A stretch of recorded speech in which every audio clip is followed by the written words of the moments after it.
السلام علیکم۔ آج ہم جس ٹاپک پر بات کریں گے وہ ہے اسلام کا سنہری دور۔ اس دنیا نے اسلام کی وجہ سے کتنی ترقی کی، ہمارے علماء کا کیا کردار ہے دنیا کو بتانے میں کہ ہمارا گزرا ہوا وقت کیسا تھا، اور دنیا کس طرح جانتی ہے کہ اسلام نے کیا رول ادا کیا اس دنیا کی ترقی اور کامیابی میں، اور یہ جو جدید ٹیکنالوجی آپ دیکھ رہے ہیں اس میں اسلام کا کتنا ہاتھ ہے۔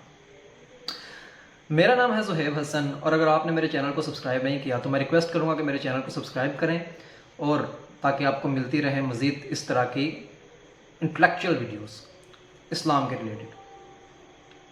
اگر آپ دیکھیں، حضرت عیسیٰ علیہ السلام کے نزول سے پہلے جو ریاستیں موجود تھیں، جن میں ایران، چین، یونان، انہوں نے دنیا میں علم کے لحاظ سے کیا اثر چھوڑا؟ اگر آپ دیکھیں تو کوئی خاص اثر نہیں چھوڑا، حتیٰ کہ آپ کو ہسٹری میں یہ ملے گا کہ ان کے دور میں اگر کوئی لوگ اٹھتے تھے جو ذہنی آزادی چاہتے تھے اور دنیا میں کچھ انقلاب لانا چاہتے تھے، ان کو ختم کر دیا جاتا تھا، جن میں چند اگزامپلز آپ کو میں دوں گا۔ ارشمیدس جس نے جیومیٹری ایجاد کی، اس کے بعد سقراط، بقراط، اور اس کے بعد اور کچھ سائنٹسٹ ہیں جن کو یا تو قتل کر دیا گیا یا جلا وطن کر دیا گیا۔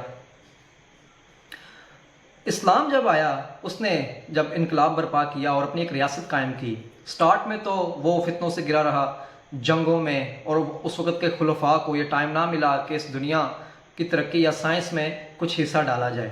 اور جب خلفائے راشدین کا دور ختم ہوا اور بنو امیہ کا دور آیا، وہ بھی کچھ نہ کچھ فتنوں میں پھنسا رہا، ریاست کے ریلیٹڈ جو ان کو خطرے لاحق رہے اسی میں بزی رہے۔ لیکن جب بنو عباس کا دور آیا تو وہ تمام خطرات سے آزاد تھا، تو اس نے سوچا کہ کیوں نہ دنیا میں ایک علمی لحاظ سے انقلاب برپا کیا جائے۔ انہوں نے اسلام میں بہت زیادہ علم پھیلایا، جن میں انہوں نے فقہ کے ریلیٹڈ بہت زیادہ کام کیا۔ اس کے بعد جتنے بھی ہمارے ائمہ اور محدثین ہیں وہ بنو عباس کے دور میں ہی آئے، اور سائنس کے ریلیٹڈ بھی انہوں نے بہت زیادہ کام کیا۔ جو خلیفہ المنصور تھا، اس نے 762 میں بغداد شہر جو آج ہم دیکھ رہے ہیں بغداد عراق کا، وہ خلیفہ المنصور نے جو ہے نا اس کو بنایا، اور اس کو سمجھنے کا اس کو انوینٹ کیا، اور وہاں پر مختلف دانشور لا کر بٹھا دیے جو یونان اور اس سے پہلے جو دوسری ریاستیں تھیں ان کی جو علمی بکس تھی وہ ان کا ترجمہ کرتے تھے اور ان سے سیکھتے بھی تھے۔ اور 832 میں خلیفہ المنصور کے آگے والی نسل خلیفہ مامون رشید، اس نے بیت الحکمت قائم کی اور بہت زیادہ رصدگاہیں قائم کی، اور تقریباً اس وقت تک یونان اور دوسری ریاستوں کی تمام کتب جو تھی وہ اسلام کی تحویل میں آ چکی تھی۔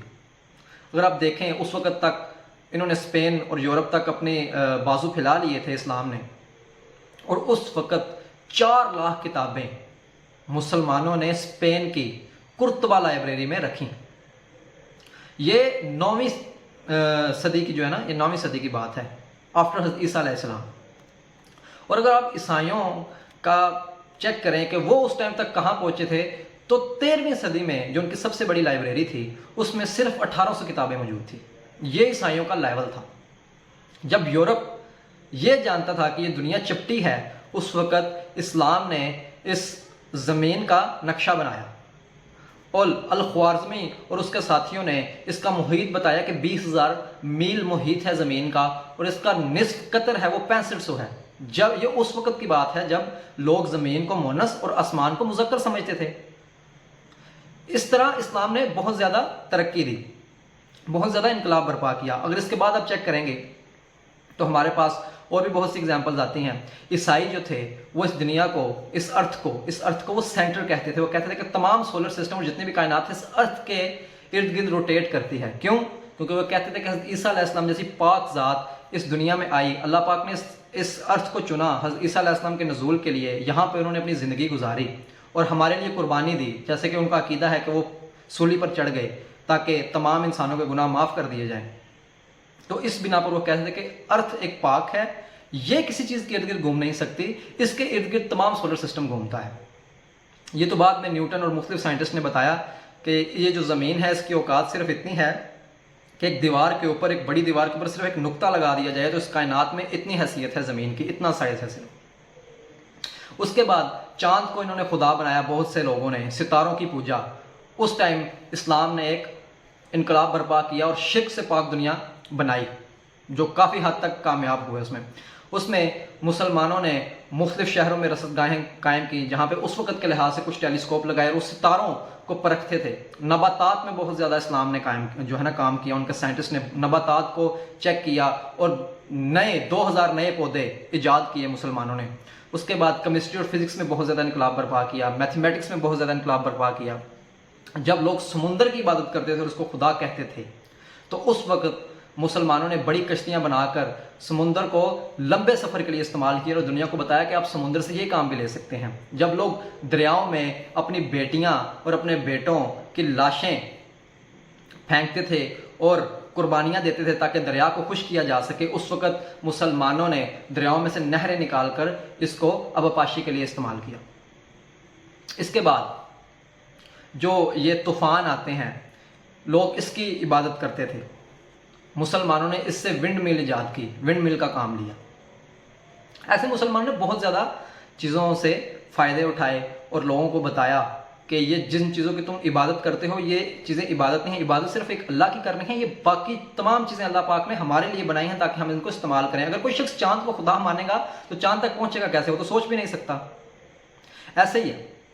اگر آپ مزید دیکھیں تو سکندر اعظم الیگزینڈر, اس کے بعد جو 2 نسل بعد اس کی ایک بادشاہ آیا پٹلیمی, وہ علم کا متلاشی تھا, اس کو علم بہت زیادہ پسند تھا. اس نے اس ٹائم ایک الیگزینڈریا نام کی ایک لائبریری میں 5 لاکھ کتابیں جمع کی جو کہ اسلام آنے سے پہلے ختم کر دے گی لائبریری. لیکن اکثر اوقات یہ الزام حضرت عمر فاروق کے اوپر لگایا جاتا ہے کہ انہوں نے اس لائبریری کو جلا دیا, حالانکہ یہ بالکل جھوٹ ہے. اگر آپ برٹانیکا انسائکلوپیڈیا پڑھیں تو اس میں انہوں نے واضح بتایا ہے کہ حضرت عیسیٰ علیہ السلام سے 47 سال پہلے اس لائبریری کو جولیس سیزر نے جلایا تھا. ہاف لائبریری کو جو بچ گئی تھی اس کو مسیحی لوگوں نے 380 آفٹر کرائسٹ اس کو جلایا تھا. اسلام آنے تک وہ لائبریری بچی نہیں تھی, کیونکہ یہ الزام ہے اسلام کے اوپر کہ اسلام نے وہ لائبریری, مسلمان نے وہ لائبریری جلائی. کیونکہ اسلام نے تو ہمیشہ علم کو سراہا ہے, علم کو اجاگر کیا ہے, علم سے سیکھا ہے اور لوگوں کو سکھایا ہے. اس لیے یہ الزام ہے. اور ہمارے کچھ علماء بھی لوگوں کو بتاتے ہیں کہ نہیں بھائی حضرت عمر فاروق نے جلائی وہ, اور اکثر سننے میں آیا کہ علماء ہمارے یہ چیز بیان کرتے ہیں اور ان میں علم کی کمی ہے. صاف میں بتاؤں گا, ہمارے علماء صرف جو ہے نا ایک درس انظامی کی حد تک سیکھتے ہیں, ایکسٹرا وہ سیکھنے کی کوشش ہی نہیں کرتے, نہ ان کو ٹائم ملتا ہے. میں نے بہت سے علماء سے ملاقات کی, ان کو ٹائم بھی نہیں ملتا یہ چیز جو ہے نا سیکھنے کی. مطالعہ نہیں کرتے, بہت کم ہیں جو جن کا بیک گراؤنڈ تھوڑا اسٹرانگ ہوتا ہے وہ کر لیتے ہیں مطالعہ, نہیں تو موسٹلی اپنی زندگی کو سیٹل کرنے میں لگے رہتے ہیں اور انہی میں بیچاروں کی زندگی گزر جاتی ہے. ان کا بھی میں قصور نہیں کہوں گا, ہمارا معاشرہ ہی کچھ ایسا ہے. اچھا, اس کے بعد ہم دیکھیں فلپ ہٹی اور برٹرن رسل جیسے مصنفین نے لکھا ہے کہ اسلام نے بہت زیادہ علم کی دنیا میں کام کیا. انہوں نے یہ بتایا, انہوں نے اعتراف کیا اسلام کے کام کا, لیکن ساتھ میں انہوں نے یہ بھی کہہ دیا کہ یہ یونانیوں کے شاگرد, بیسیکلی انہوں نے وہاں سے سیکھ کے آگے یورپ میں ٹرانسفر کیا. لیکن یہ جھوٹ ہے, ایسا کچھ بھی نہیں ہے. جو چیز اسلام نے آگے یورپ بھیجی وہ چیز تو یونان کے پاس ہے ہی نہیں تھی. یونان کے پاس تو صرف فلسفہ اور آرٹ تھا.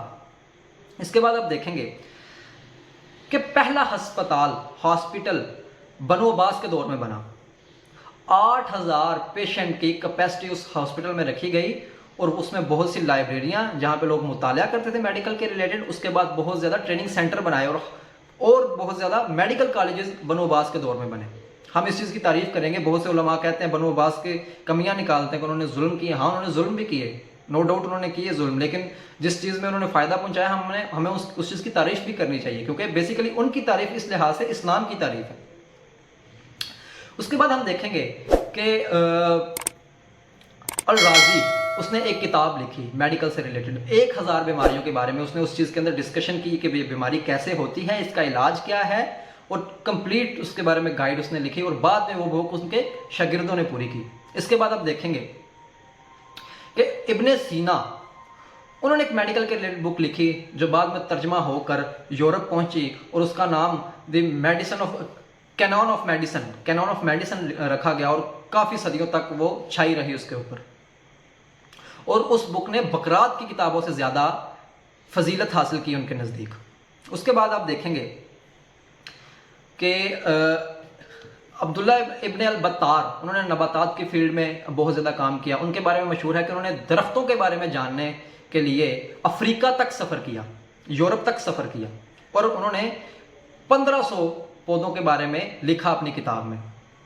اس کے بعد آپ دیکھیں گے کہ جابر بن حیان جنہوں نے کیمسٹری کی دنیا میں ایک انقلاب برپا کیا. الرازی کے بعد اگر کسی بڑے سائنٹسٹ کا نام کیمسٹری کی دنیا میں لکھا جاتا ہے تو وہ جابر بن حیان ہیں، اور ان کی کتابیں تقریباً 17ویں صدی تک یورپ اور مختلف کنٹریز میں چلتی رہی. انہوں نے بہت کچھ سیکھا اور آج بھی ہماری بکس میں ان کی تھیوریز بتائی جاتی ہیں. اس طرح علم کی دنیا میں اسلام نے بہت بڑا انقلاب برپا کیا.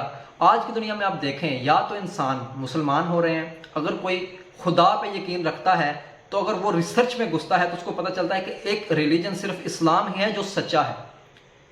باقی سب جتنے بھی ریلیجن ہیں ان میں شرک پایا جاتا ہے، اور واحد اسلام ہے جو کہتا ہے کہ ایک خدا ہے، صرف اسی کی عبادت کرنی ہے، باقی اپنے تمام کائنات کی تحقیق و تسخیر ہی کرنی ہے.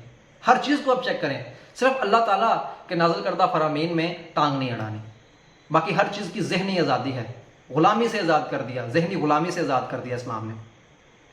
یا تو دنیا مسلمان ہو رہی ہے بہت زیادہ سپیڈ میں، یا تو دنیا ایتھیسٹ ہو رہی ہے. یہ دو ہی چیزیں ہیں. جب دنیا کی تحقیق و تسخیر ہو جاتی ہے، آج بھی اگر دیکھیں گا انڈیا کا جو پڑھا لکھا طبقہ ہے نا، اس کا یقین بت پرستی سے اٹھ گیا. وہ بری چیز سمجھتا ہے، ان کو جانتے ہیں کہ ان کے پاس کچھ نہیں. وہی لوگ رہ گئے جو خاندانی ہیں یا جو ہٹ درمی پہ لگے ہوئے ہیں، وہی لوگ ہیں. اسلام شرک کا قاتل ہے. علم شرک کا قاتل ہے. اسلام اور علم اکٹھے ہیں، یہ علیحدہ نہیں ہے. ان کو ہم نے اکٹھے لے کر چلنا ہے. آج کے دور میں بھی نبی پاک صلی اللہ علیہ وسلم کا ارشاد ہے کہ اس وقت میں آپ نے عبرانی زبان سیکھنے کے لیے کہا، کیونکہ ڈائلاگ کرنے تھے. اس طرح بہت سی حدیثیں صحیح مسلم کی کھجور کے درخت کے ریلیٹڈ کہ لوگ پولینیشن کا عمل کر رہے تھے. نبی پاک نے بیان فرمایا کہ اس سے تمہیں کوئی فائدہ نہیں، لوگوں نے وہ چھوڑ دیا. اس کا نقصان یہ ہوا کہ کھجوروں کی پیداوار میں کمی ہو گئی. نبی پاک صلی اللہ علیہ وسلم تک یہ بات پہنچی تو انہوں نے بیان فرمایا کہ یہ تو میرا صرف گمان تھا، یہ سائنس سے ریلیٹڈ بات تھی. یہ میری اپنی تھیوری، آپ لوگوں کی اپنی تھیوری، اگر آپ کو بہتر لگتا ہے تو کریں. میں اگر دین کے ریلیٹڈ آپ کو کچھ بتاؤں تو اس میں آپ نے ہیرا پھیری نہیں کرنی، ٹانگ نہیں اڑانی، وہ گستاخی ہے. یا تو آج کے دور میں دنیا ایتھیسٹ ہو رہی ہے یا مسلمان ہو رہی ہے، اور جتنے بھی ریلیجن ان میں کمی آتی جا رہی ہے. ان کے پاس ہے ہی کچھ نہیں بیان کرنے کے لیے. ہمارے پاس ایک قرآن ایک مستند کتاب ہے جو فزیکل فینومینا آف نیچر پہ بات کرتی ہے. اس طرح کی کوئی اور بک ہی نہیں. ایسی تھیوریز قرآن کے اندر ہیں، بگ بینگ تھیوری